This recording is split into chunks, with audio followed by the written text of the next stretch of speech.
વગર તપાસે છેડતી કેવી રીતે દાખલ થઈ? તમે જોઈ છેડતી? તમે જોઈ? તમે પોતે ત્યાં ઊભા હતા, તમે પેલી બેનને ધક્કો મારીને બહાર લઈ જાવ છો. એ તો સાહેબ એ તો પછી હું આવી હતી, એ પેલા તો બનાવ બન્યો. તમે છેડતી જોઈ? ત્યાં છેડતી કરવા ગયા હતા લોકો? બનાવ બની. હું શું કહું, આ છેડતી કરવા ગયા હતા ત્યાં? એ છેડતી કેન્દ્ર છે? એ કોલેજ છે તો ત્યાં છેડતી કરવા ગયા? કોલેજ છે? કોલેજ છે? આ કોલેજિયન છે? તો ટેકાના ભાવની ખરીદી કરનારા લોકો ખેડૂત પાસેથી પૈસા માંગે છે, એના માટે થઈને કોઈ એમને જાણ કરી, તો આનું શું છે?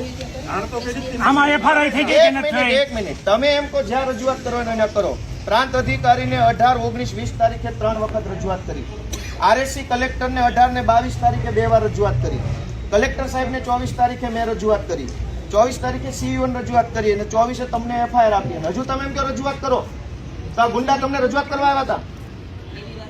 બેન, ભગવાનથી ડરો, ભગવાનથી ડરો. તો ધીમે એટલે પણ હું કઈ ખાઈ ગયો? તમે અમની ઉપર ખોટા આરોપ મૂકો. બેન, તમે છેડતીનો આરોપ કેવી રીતે લગાવ્યો ના ઉપર? હાલો, પગે લાગુ. લ્યો, છેડતીનો આરોપ કેવી રીતે કર્યો? કેવી રીતે છેડતી કરી હમણે? નહીં, કેવી રીતે છેડતી કરી હમણે? છેડતી કેવી રીતે કરી? હરિયાળીનો બધું કે છે, મેં કીધું. પગે લાગુ તમને. લો, પગે લાગુ. લો, છેડતી કેવી રીતે કરી? બેન,